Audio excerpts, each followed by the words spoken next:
see you all flooding into the room.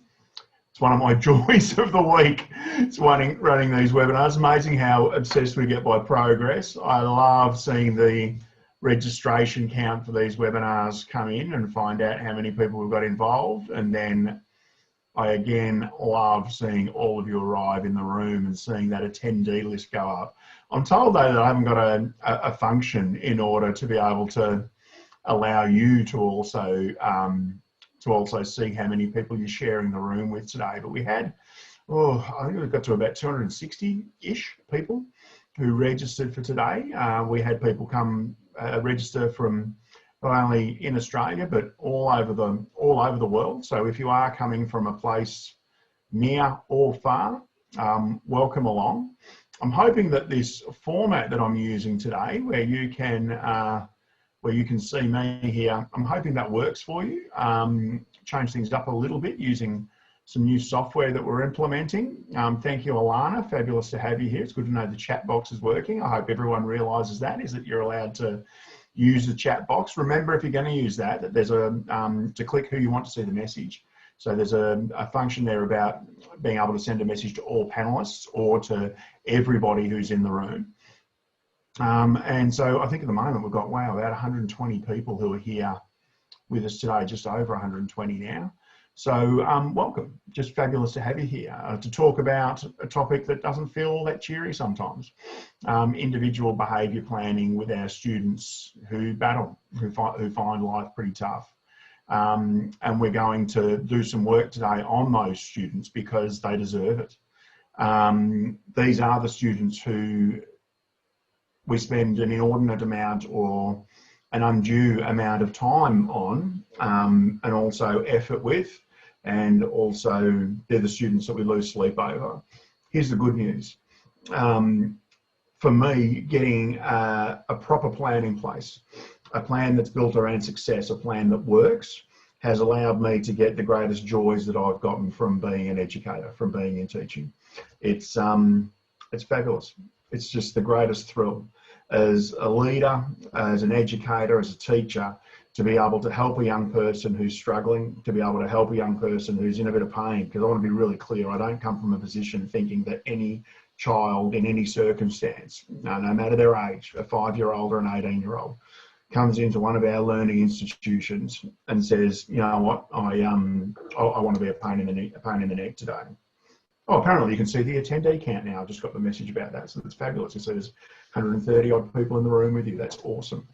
I come from a position of support on this. So I guess I'm being a little facetious to kick things off today by letting you know that we've got a webinar here that's titled Individual Behaviour Plans That Work. Because I guess what I'm doing there is pointing out that I think that most of the ones that I've seen don't. And I think that the best use of most of them is exactly what they're doing now. They're filling folders, and if not, they're clogging servers at your school with dates from many years ago as a result of many, many years of teachers who have tried to reinvent the wheel and start again with a young person that just desperately needs some success and some progress. And so my absolute determination today is to, first of all, is to give you a gift, and I'm going to show you exactly what that is really shortly. But it's to first of all show you why it is that we've screwed this up and what it is that we need to do to get ourselves stepping forward on the right foot. So how did exactly we manage to screw this up? We made 4 big mistakes. Number one was that we built a plan for the sake of having a plan. So we built a plan that sort of felt good, it looked good on paper, it had boxes in the right places. It had the right behaviours that we were labelling, it had the right people involved, it had the right signatures on there, it had the right review date on there. And we just thought, great, if we just had some strategies on there, and if we just try all this stuff, then apparently we will get a miracle. And the plan didn't work. As one of the great philosophers of the last 30 years or so, perhaps not someone in an educational environment that we would normally take advice from, but Mike Tyson said, you know, everyone has a plan until they get punched in the mouth. And the plan itself is not enough to be able to help our young people move forward. And I would contend that most of the plans that I see have a fundamental, well, I have a handful, but a fundamental flaw in them, and that's point 2 here, and it's greed. We try to fix too many behaviours at once, and this is not the human condition. Even with people who we inherently trust. So I want to mention my great mate Marty today. I feel strange calling him Marty, so I might as well just be informal. He's Bucko, all right? So Bucko is my best mate in the world. But if Bucko comes around to my house when stage 4 lockdown's complete, and we sit down for a barbecue perhaps with our families and have a lovely day, and we might even open a beer and sit there and have a good chat, and Marty might, after a couple of beers decide he needs to have a little honesty session with me. And if he says to me, you know what, Adam, I really reckon a couple of things. I reckon you need to lose a few kilo. So I need you to stop eating these chips on the table and things like that, okay? And don't cook so much red meat on the barbecue today. I need you to get fitter. You need to run more often. And if you don't, then I think that it's my role to come in and punish you for not completing that. I mean, you need to swear not so much. I heard you, when you tripped over the dog before, drop a word that, wasn't the greatest. And to be honest, when I arrived and I noticed that your house is a bit of a mess, I think that you need to clean up and tidy a bit more. And also, I mean, your garden, mate, that's not on. I mean, the grass is way too long. I mean, what are you only cutting it once a week or something? Even in that relationship, even in a relationship with the person who I would classify as being my best friend in the world, by the time he gets past about the second thing that he wants me to fix about myself, in my head, I am thinking, get stuffed, Marty, get away from me. What about with kids who are struggling, who feel like they haven't got a friend in the world? Why would we be trying to take on multiple behaviours? And in my head, I'm thinking, even in that conversation with Marty, I'm not doing any of those things. And that's what our students do. The second we try to put multiple behaviours in place that end up coming up to big unattainable goals like be good in our students' heads, they know it's not achievable and they don't even want to start. And so they wreck the plan before it even commences. The third thing that we make a mistake about is we work on hypothetical constructs instead of actually paying attention to some decent brain research. The human brain is a very interesting phenomena, and it leaks through our plans and our ideas about the way that things should work. The inspiration, the research that sits behind this plan that I'm going to present to you today is in applied behaviour analysis, so ABA, as many people know it. Now, I won't do the armchair critic or armchair expert version of ABA for you today, other than to tell you that ABA is about scaffold. It's about designing for success, and it's about being narrow in the way that we work. It's not about saying, if I could put a list in place of all the things that the student is doing wrong, and if I put a thing in place here about what I'm going to do to that student if they continue to get those things wrong, then I somehow think that I'm going to get a better result.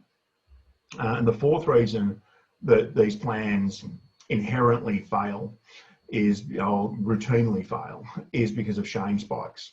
When we tell a young person that we're going to put them on a behaviour plan, we let them know that they are in some way defective in comparison to the rest of the school community.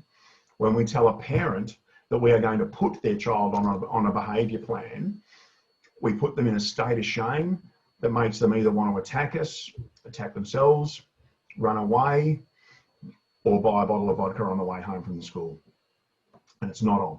It's not on. And when we tell a teacher that they will have to put a kid on a behaviour plan, or that we will have to do that for them as a school leader, we put them in a state of shame as well, because we tell them that their general classroom practices weren't up to scratch. These spikes in shame that we're getting amongst the key players in the environment are setting us back, because it's putting everyone in an emotional state in which success is impossible as a starting point.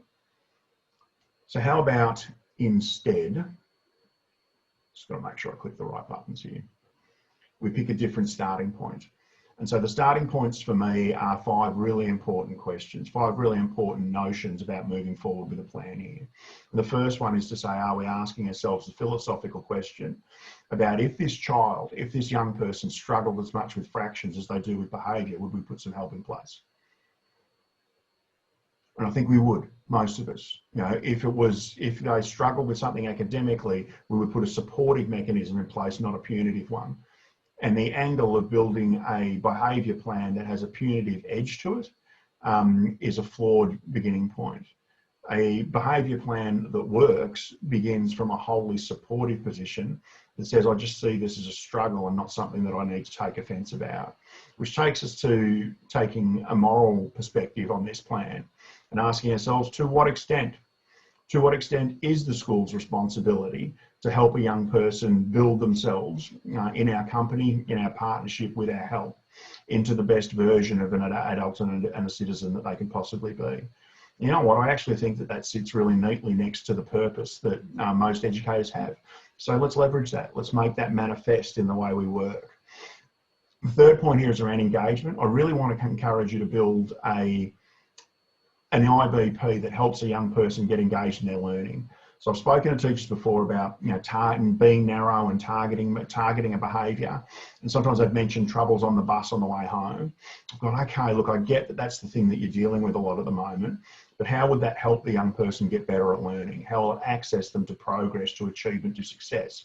And I haven't really got an answer for that sometimes. So we abandoned that one, because what we're trying to do is to build a high level of enthusiasm for being in the classroom and doing learning. So it's got to be about helping a young person to engage in learning more effectively. The fourth question is the community question.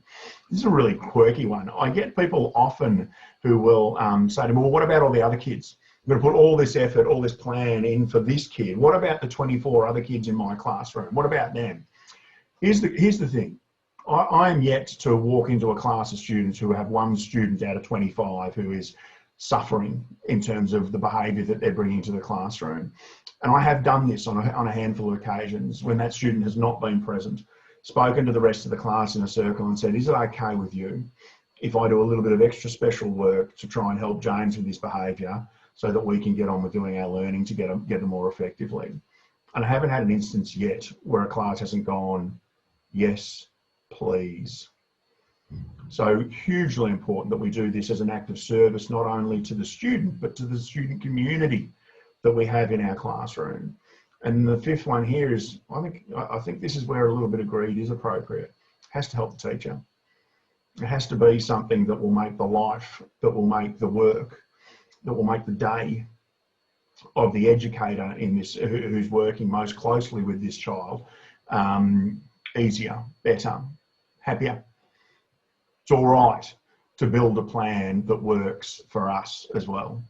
And when we say that this is our starting point for building an IBP for a young person, then we might build something different than these are the behaviours that we're concerned about. This is what we're going to do if this student doesn't exhibit those behaviours. Just want to point out, just from time to time, you'll see me just go do the slightly vague thing where I go and have a bit of a look and, you know, have a look at the chat box and just see if there's anyone in there that I need to say hello to, or, you know, just see if there's anything going on. So anyway, so here's my gift. Simon, I think, is going to put in the chat box a link. He probably has already done that because he's more organised than me. And you can see it on the screen anyway on the Real Schools website. Now, if you head to that link, you'll find a website that looks a little bit like the picture that you can see on the screen. There actually is a pre-record of a previous time that we've done a webinar around individual behaviour planning that you can use to get some help with this. But you'll also see a couple of downloads there. Number one is a download for a Word version of the template that we use, so you can build this plan. And then the second download you can see there is a really plain English instructional guide. Now, if you're listening to me, you can probably work out that me having written that guide, it would be written in nothing else but plain English, but it is in really simple English and it gives you a fantastic starting point. I realise I am making here I'm committing the cardinal sin of teaching, which is to give the students the worksheet before I give you the instruction. But I am doing that with intention because I like the idea today. If you want to multitask a little bit here, if you want to go and download those two documents, if you're plugged into a printer, you might like to print them out and to be able to have them in front of you to have another reference point as you work through getting going there. So feel free to divide your attention if that's what you need to do to get the best out of today. The first thing we need to do, we've got these plans, we're ready to go. The first thing you need to do is to make a decision about who's going to be in the room. And my view around this is that too many cooks can spoil the broth. So we want to keep a small amount of people in play. We want to keep our key players in the room, and we want to move heaven and earth to get them there. So my default position as a school principal who may have been, and as an assistant principal who may have been facilitating the conversation, is first of all, remember you need a facilitator. You need somebody who's impartial to the situation to be able to run the meeting. They'll run the meeting with that Word document that you'll download on their laptop or on their screen, because we don't want to write an IBP on paper. The reason for this is that we want to be able to save ongoing versions of this IBP, updates of it, and there's a reason for that that's really important. I'm going to tap into that in just a moment. But a facilitator's job is basically to run the meeting, and we need that person to run an initial IBP in approximately 45 minutes, and any subsequent review of the IBP in about 30 minutes. This is really important. If you put key players, so for instance, I believe that my standard triad is a facilitator, a parent, and a homeroom pastoral care type teacher, the person with the most significant contact with that student. Sometimes, on occasions, you might have a teacher aide or another connected person, or on very rare occasions, even the student. If you think that, particularly with older students, they may think that coming up with the plan, just the fact that we came up with the plan will make it lame. So you might want to have some of your older students involved in plan formulation, but generally I don't have them in the room. And the reason for that is that sometimes there's some sensitive stuff that needs to be spoken about, honestly. And we don't want to put the student in any situation where they might feel any trauma or embarrassment, even embarrassment about that. So my intention is to have a facilitator, a homeroom teacher, and a parent, maybe one or two more if you really need to. And I've really gone hard to get a parent. I know that routinely the students who you may consider for an IBP, and I'm recommending 3 to 5% of a student body. And I know that some people will be here today going, it's more than 3 to 5% in my school. That's fine. Just start with your 3 to 5%. But I do recognise that those students often have some tough parents to work with, and it can be hard to get them engaged. Do whatever you can. Do everything you can.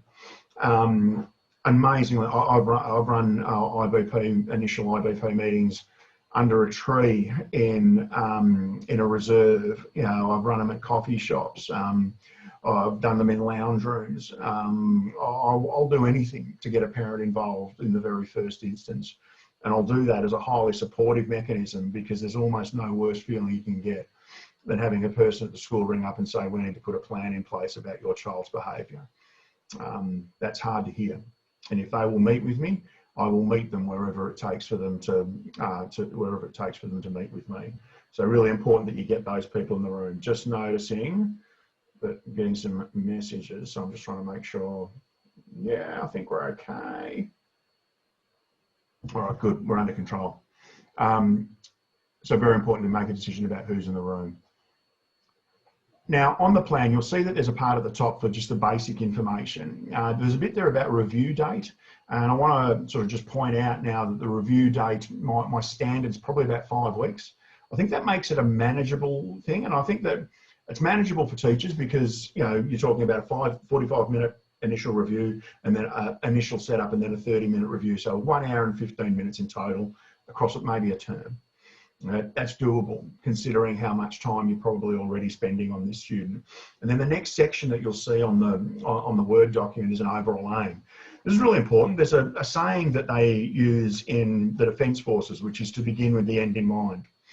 So don't just start doing stuff, you know, actually stop and go, where am I trying to get to here?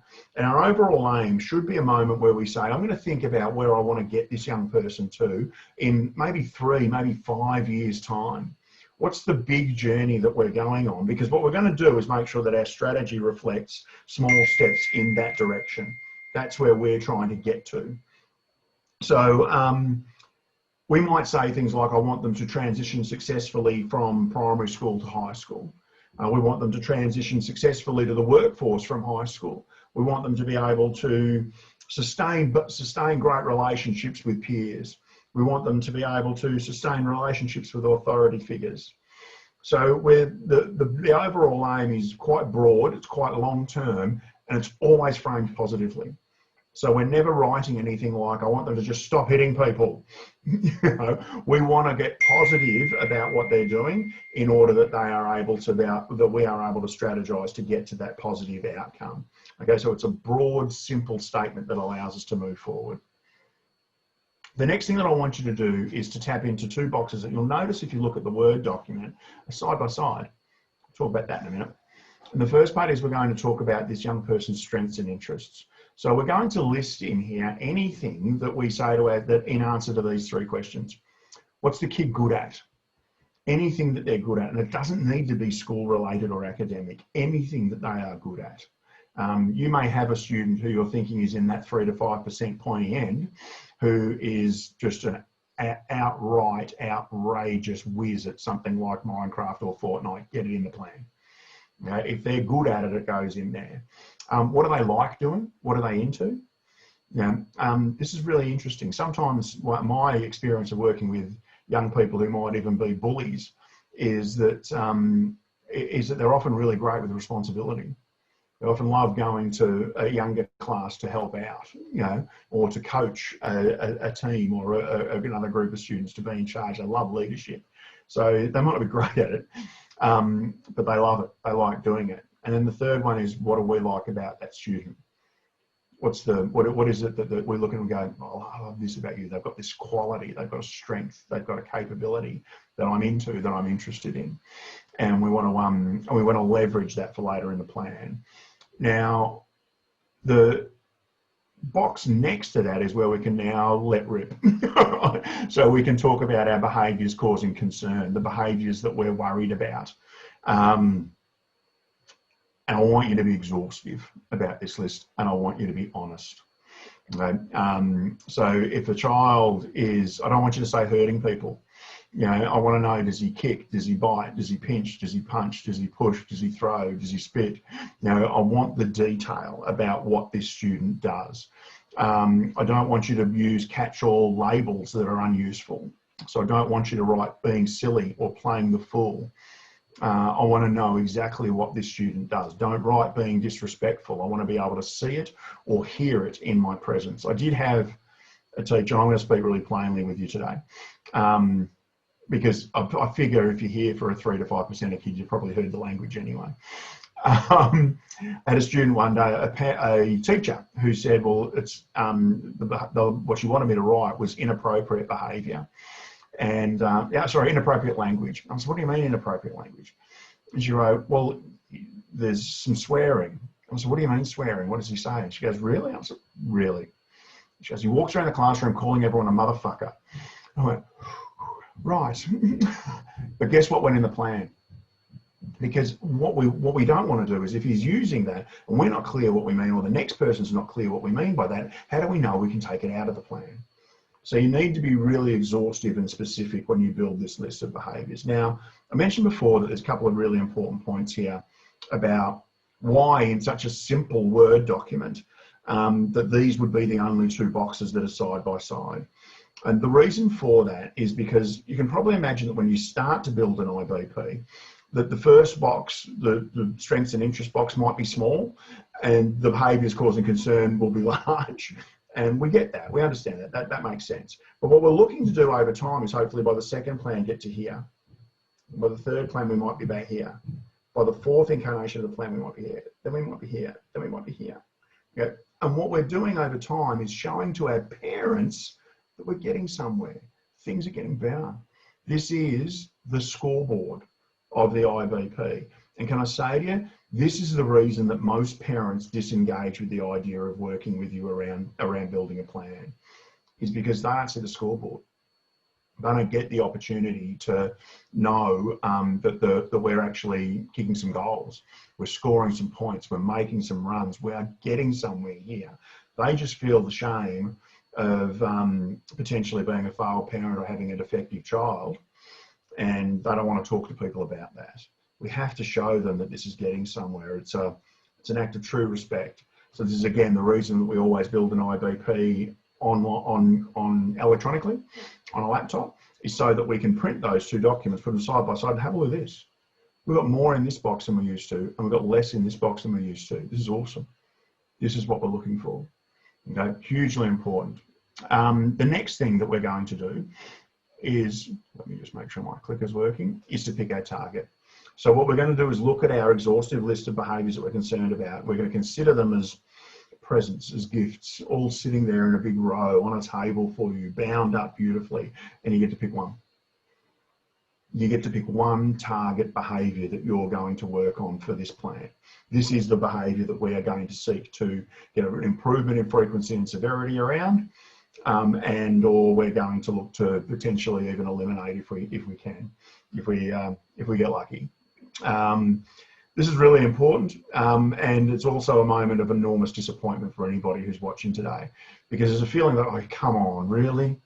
When I started to think about behaviours causing concern, I possibly had 60, and now you're going to tell me I get to pick one, leaving 59 behind. Here's the good news.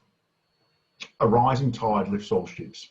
There's a reason that that's an expression, and that it means that if we can just get some improvement in one, what tends to happen is when we review the plan and we look at the behaviours causing concern, we start to go, actually, he's not doing that as well. Actually, that one doesn't really exist either. This is the contagion of success. So when a young person gets an improvement, and when we get to thank and congratulate them for that, and we get to potentially use leverage rewards to get that behaviour going, what happens is they start to go, oh, that feels all right. And we create a vacuum where there's a behaviour now that's I'm not doing anymore, there's a space. And if a behaviour that we actually like, something from our strengths and interest column, comes in to fill that void, what happens is other behaviours start to disappear as well, because it becomes a pattern of the way that we operate, to remove behaviours that are causing concern because they're the ones that don't feel so good. And we actually get to include behaviours that people walk around thanking and congratulating me for making a little bit of effort around. We get this notion, we get this phenomena where we get students spiralling upwards rather than spiralling downwards in their behaviour. A great behaviour plan interrupts any downward spiral and says we're just going to start the slow march upward, one behaviour at a time. Now I'll concede, if you want to include kicking and punching in the same plan, I'll let you. But what I won't let you do is include kicking and calling out in class in the same plan. You've got to be really connected behaviours in order for them to be together. Oops.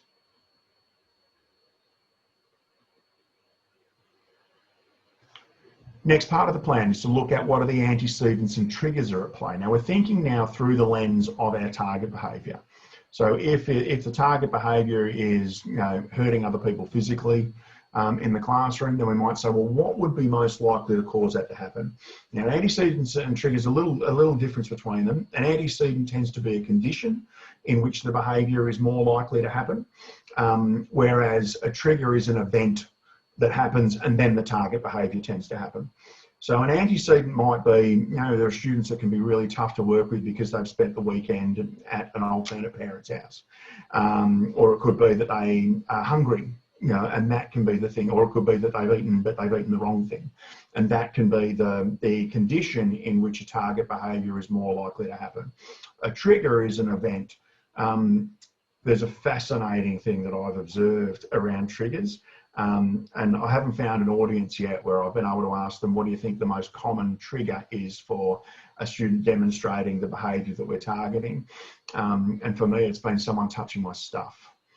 There's an amazing reaction that young people have to someone touching a pen on their table and needing to fly into this negative behaviour.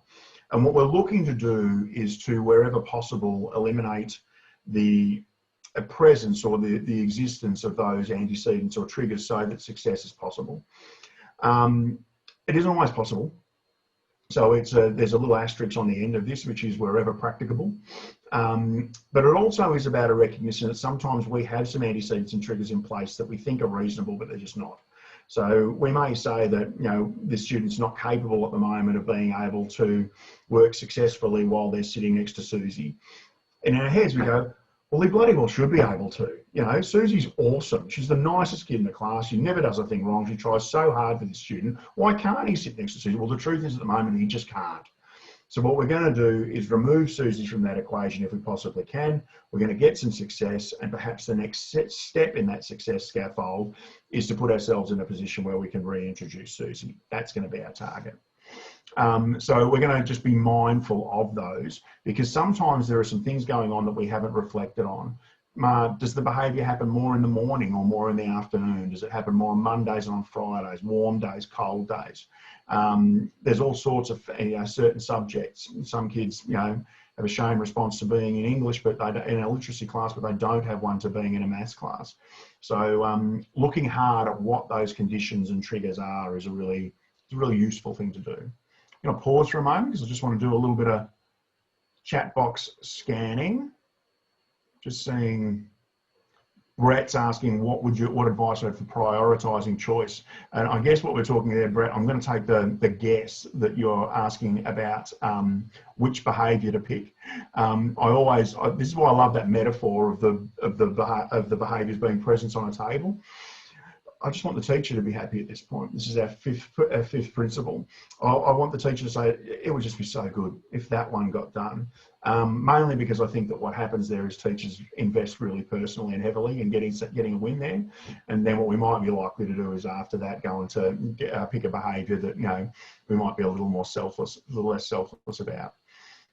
Just looking, awkward with the link. I said we had some challenges getting stuff. Dave's got what he needed, downloaded easily. Glad that's working. So glad you've got Simon and you've got Chris who are scanning this stuff as well. So if you're having any issues at all getting through any of the tech stuff today, they're going to jump in even when I'm not paying attention. Fabulous, fabulous. All right, let's keep moving. After you've got the antecedents and the triggers sorted out, it's really important to have a little think about what are the major supports that are in place. Now, some schools even change the label on this Word document that I've worked with. I'll change it to the big picture, because what we're really asking about is what's going on in this child's world, this young person's world, outside of the classroom that we're observing them in. And sometimes there's some stuff going on that we need to be aware of in the plan.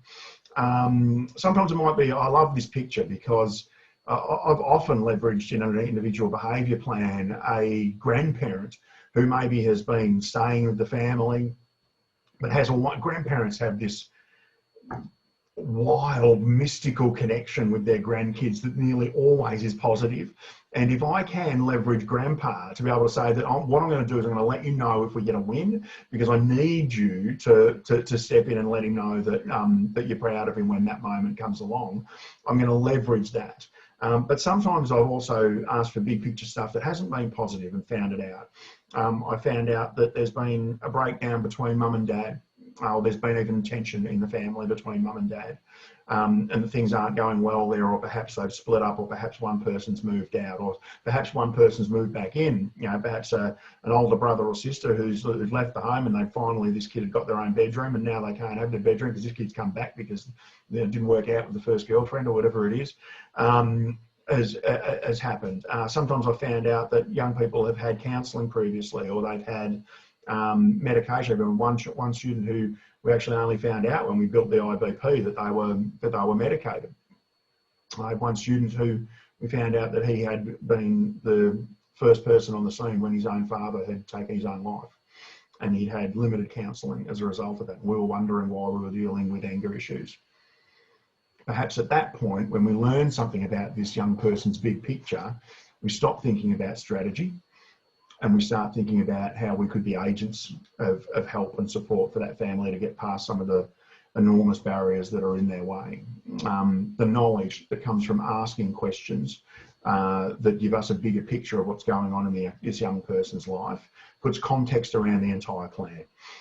Certainly allows me to be able to feel more confident in the strategies that I'm about to choose moving forward.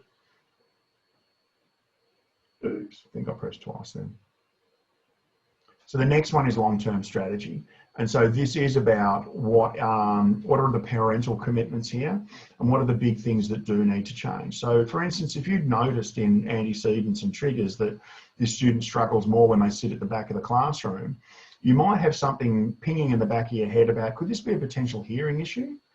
And you might want to put in the plan here that we might get this student's hearing tested. The parent might say, that's a fantastic idea. We really should get his tested. No worries. So can you take care of that for us? I'll put that in the plan here, that over the next 5 weeks, you're going to arrange a hearing test for this student.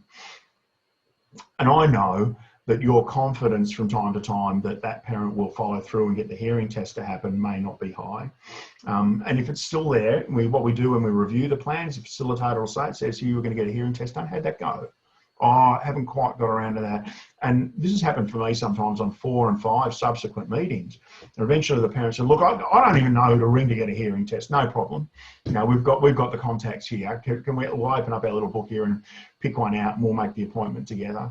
So there's a little bit of velvet sledgehammer about this one, a little bit of relentless pressure that allows us to keep some big things going for this young person that will put them in a position where success is more likely. We've had students who've had sleep issues, and we found out that part of the big picture for them is they don't sleep very well.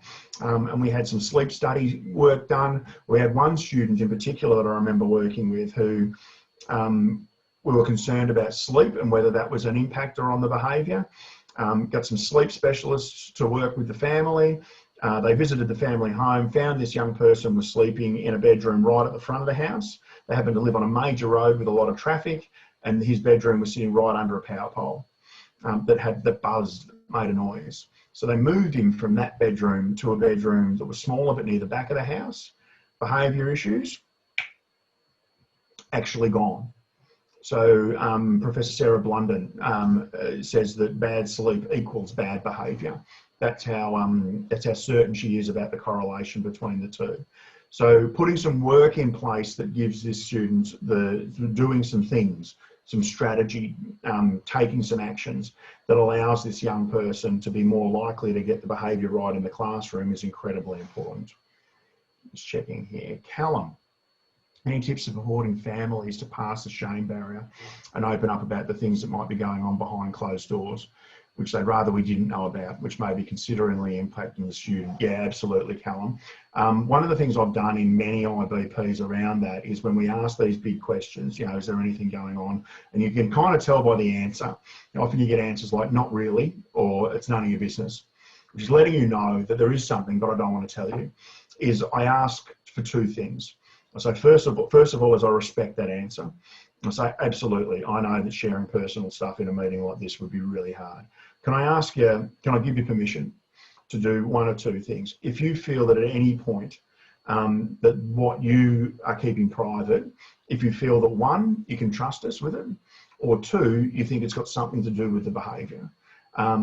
If you want to stop the meeting at any point and let me know, then you can. And I get to work. I'm prepared to put some strategy in place despite those big risks, those things that are going on, to get some trust, such that I might actually find out what it is that's sitting on the other side of that barrier. And this is also, Callum, why I firmly believe in building an IBP from a wholly supportive position rather than an accusational position. What that allows me to do is to walk into the challenge of working on this problem with parents, and we do it from kind of a viewpoint of curiosity rather than from a viewpoint of accusation and shame. So there's a multitude of just little things that we can do to try and shift the equation there, but it's an incredibly valid question. Thank you for it. All right. Let's get to strategy. This is my favourite part. I really love this bit about building an IBP together. The picture that you can see on the screen, if you're an old nerd like me, you'll recognise and you'll go, I know exactly what he's talking about. But if you're perhaps of a different generation, then you might not know that this is a part of a time machine that was built in a set of movies called Back to the Future movies. And if you're super nerd level, you'll know that this is what they call the flux capacitor. It was part of the DeLorean time machine, a car that Michael J. Fox and the white-haired guy turned into a time machine for the Back to the Future movies. Every IBP has a flux capacitor. It's what makes it fly. It's what makes it work. And without these 3 streams of energy, my contention to you is that you'll find yourself wanting to reinvent the wheel again, which is a big waste of time. So what are the 3 streams that you will need in order to build a short-term strategy that targets the behaviour that we've chosen as our target? Number 1 is you'll just need the target. Good news, we've already come up with it. You already decided from that list, this is the behaviour I want to work on. The second thing you'll need to do is to look at a measure of improvement. So we've got to create a little scoreboard here. We've got to find out how it is that we're, how much is it happening, how much is it not happening. And then we're going to tie the student's motivation to their individual strengths and interests. It was Emmett Brown, of course it was, Brett. Thank you for pointing in the right direction there. Can't believe that didn't count. You went Doc Brown. Anyway, I digress. So we're going to bring those three pieces together. The best way I can do that for you is through story. So a student who was probably my favourite success with IBP was a young man called Monty, an Aboriginal boy living in Darwin, and I loved working with Monty, and Monty loved working with me. And the target of Monty's plan was for him to stay in the classroom. So the target behaviour was stay in class. And I remember asking his teacher, so let's talk first about what the measure of improvement might be. And she said, okay. And so, I don't know, there are 3 sessions in a day in a standard primary school. There's before recess, there's before lunch, and there's after lunch. So that means 15 sessions in a week. How many sessions do you think Monty's getting through successfully out of 15? And she said, 3. We're right. That made sense to me. Pretty much every time the teacher did something that Monty didn't want to do, Monty left. And I was forever trying to get Monty off roofs, out of toilets, off playground equipment, and trying to cajole him back into the classroom. 3 out of 15 kind of made sense to me. That seemed to be roughly where we were at. I said, if we got a really good plan in place, what do you think would be a really stretch measure of improvement? Not a snap measure of improvement, because really at this point, aiming for 15 out of 15, probably not smart. What do you think would be great? What do you think is possible but great? And she said 8. It would be great if just maybe half, or just over half of the lessons Monty stayed in class when we get this plan going. So great, let's target that. And then we said, what's his big strengths and interests? What really floats his boat? And there were 2. One was the movie Finding Nemo. He was obsessed. He just loved it. He had Finding Nemo curtains at home. There was a Finding Nemo book in the classroom that he couldn't stop watching.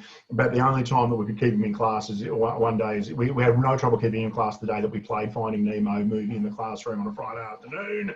So Finding Nemo, that got Monty. And the other thing that got to Monty was time with me. I was the only male teacher in the school. Monty was the son of a single mum, and he had 5 sisters. If I was on yard duty, Monty was next to me. Monty would deliberately miss the bus on a Friday afternoon because he knew that I didn't have any meetings. And if he deliberately missed the bus, he could come in and say, Mr. Boyd, I missed the bus, could you give me a ride home? Sneaky. Which I often did just because it was great for me to be able to catch up with his mum and, find out what's going on with the family. And so, all right, that's a possibility, but you clever little monkey. And so we combined the 2 and we said that, fine. So for Monty now, the target behaviour is stay in class. We built a behavioural chart with 8 boxes on it because we needed 8 successes. And we put down the bottom of it, Finding Nemo with Mr. Voight. And Monty, on a Friday afternoon, if you got to 8, could bring a friend and a television, wheel it into my office, and we would put Finding Nemo on for the last 45 minutes of the day. And I would sit there and do emails in the dark or whatever I needed to do to finish up my Friday afternoon. Great. We told Monty about the plan. We got going on the week, a couple of wins, couple of losses, but we're getting close. On the Friday afternoon, Monty came up to the office to me just after lunch. He said, Mr. Boyd, I got my plan. And I said, how'd you go, mate? Show me. And he had 7. This was hard because this was effort. Monty had tried so much that week to swallow some of the emotion that he feels when he feels the impetus to run out of the classroom. He'd swallowed it far more times than he had in the past. He got to 7. He didn't have 8. And that was the agreement. And so it took all of my strength, but I said to Monty, I'm really proud of you, mate. I'm really hoping next week you get 8 so that we can watch the plan. And he left hangdog. And I was shattered, I think, just as much as him. But I think it was important that I didn't at that point. There's a bar that we need to jump over here, and it was reasonably thought out. It was a stretch bar, not a snap bar. We can do this.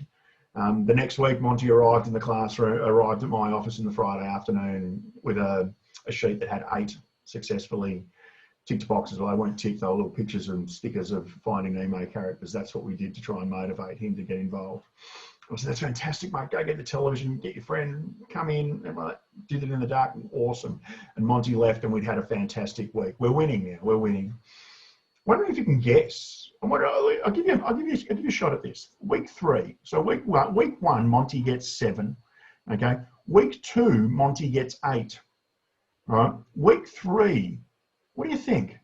Have a guess. Give me the chat box. What do you reckon he got? Callum says he reckons he got 8. Again. All right, we've got 20, we've got 11, we've got 10, we've got a few guesses there, 10, 13, 1, 3, slip back 7, all right, lots of guesses, all right. I'll tell you the correct answer. Callum, well done, you're on track. You got 8 again. Let's be clear, there was zero motivation for Monty to get more than 8, wasn't there? He's capable, he knows he can do it. Okay, all I've got to do is do it again and I'll get the reward. Awesome, so he got 8. In a smart IBP, what we do is say that 2 successful targets hit in a row is mastery. And so when Monty came into me the second week and watched Finding Nemo while he's enjoying the movie, I'm on my laptop, and I pulled up his chart and I added another 2 boxes to it. And I gave it to Monty as he walked out the door, and he went, here's your chart for next week, mate. And he went, no, Mr. What? Hey! I said, yeah, I know. I made a mistake. I made it too easy. You're just too good at this. So now we've got to have a crack at 10. All right, I'm so interested to see how you go. Have a great weekend, mate. You can see him go, all right. And he went, 2 10s in a row becomes 12, 2 12s in a row becomes 15. And if we get 2 15s, we can't get any further than that. So we've just got a simple decision to make. Do we want to keep persisting with this plan? Or do we want to change the target behaviour? Open another present that's sitting on that table. So it's a really simple way of us being able to be sure that we've built up some sort of improvement. We know that when we take him off that extrinsic motivator, there might be a lapse back.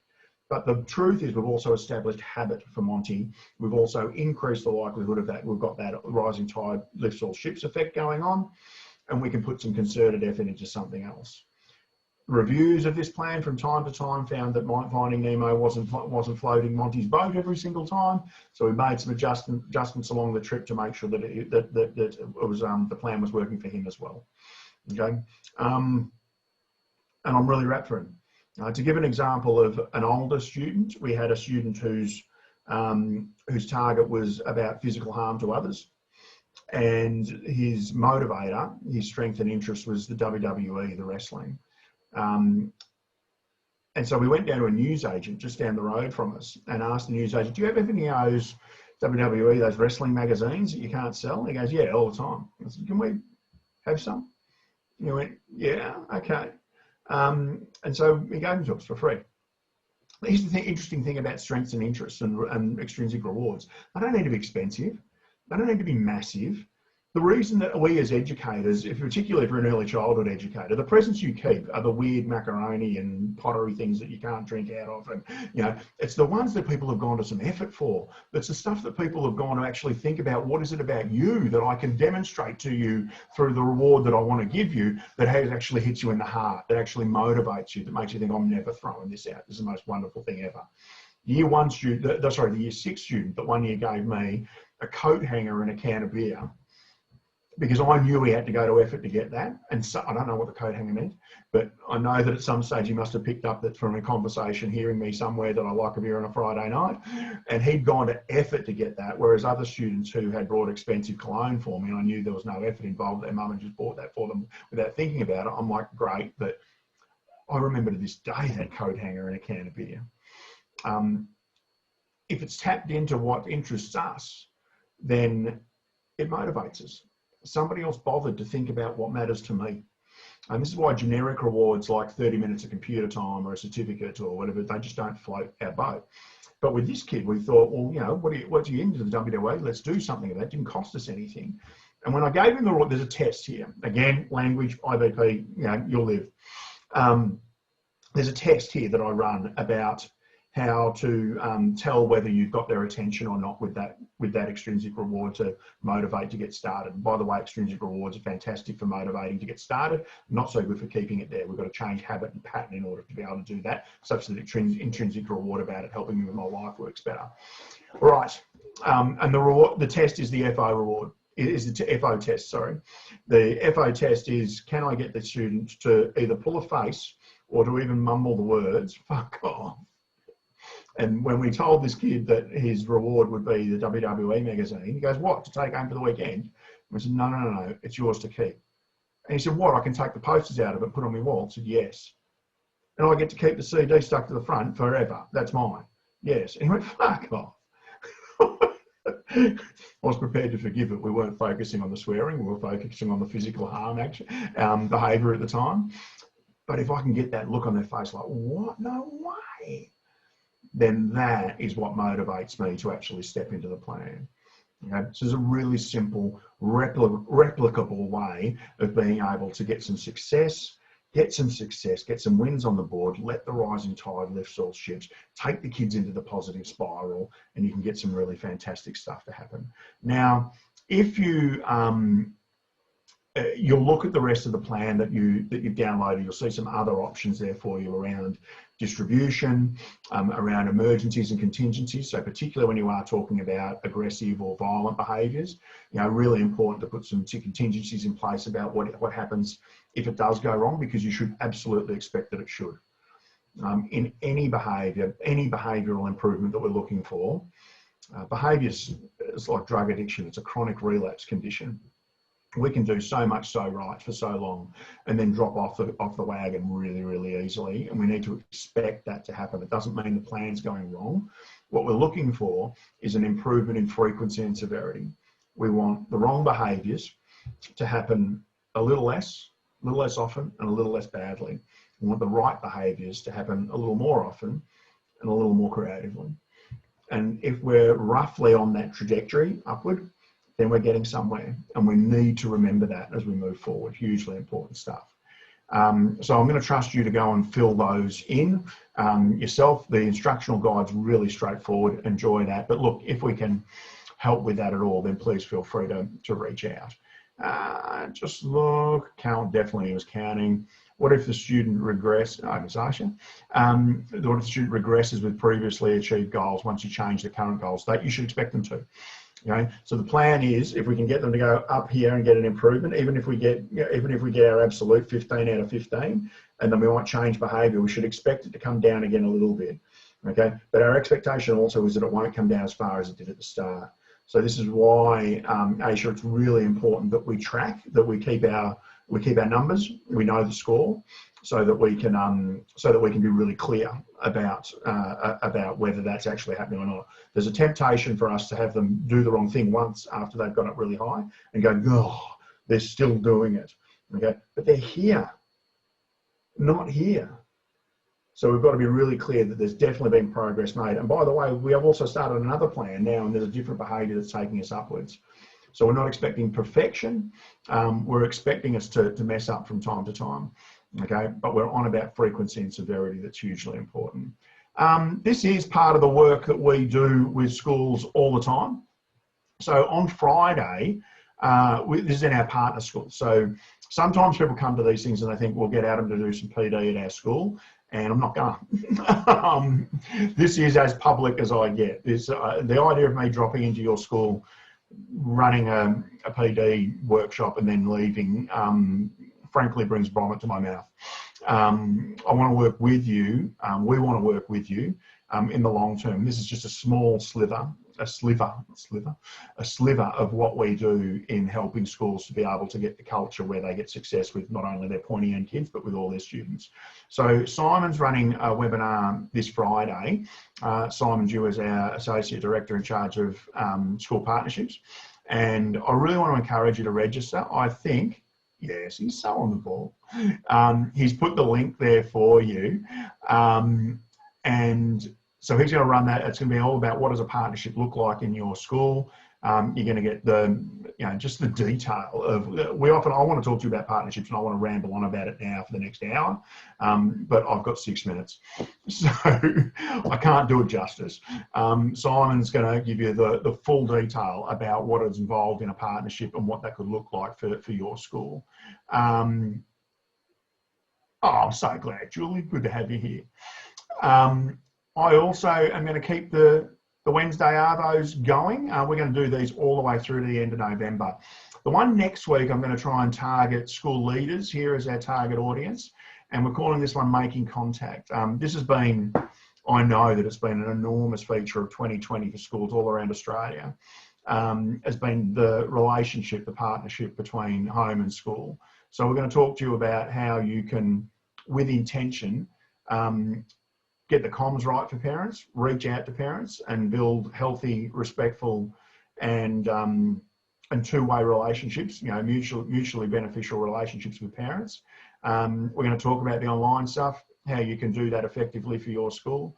And so you'll see a link there to be able to register for that one, get your schools involved in that. But also after the webinar today, we'll follow up with an email to you, and you'll be able to you'll get a link to be able to register for that one as well. This is, I mean, look, let's be really honest. The literature on what stresses teachers, there's not a lot about what stresses teachers and school leaders together. They're always studied separately for some reason. But when you do combine that literature, there are two things that stand out. One is what we've been talking about today, the student behaviour. It's still the thing that keeps teachers and school leaders awake at night. And what comes in close behind it, number two, is issues with parents. Number three is workload, by the way, which wouldn't be a shock to you. But next week, anyway, we're going to have a chat about what to do about the issues with parents and how you can, one, prevent negative issues, and two, respond in an appropriate, respectful way to that situation. Hey, I did something a bit nuts recently, and I released a book. I wanted to do a book launch. I was a bit shattered that I couldn't do the book launch properly. I wanted to have like a bit of a party with canapes and cocktails and have a wonderful night for everybody.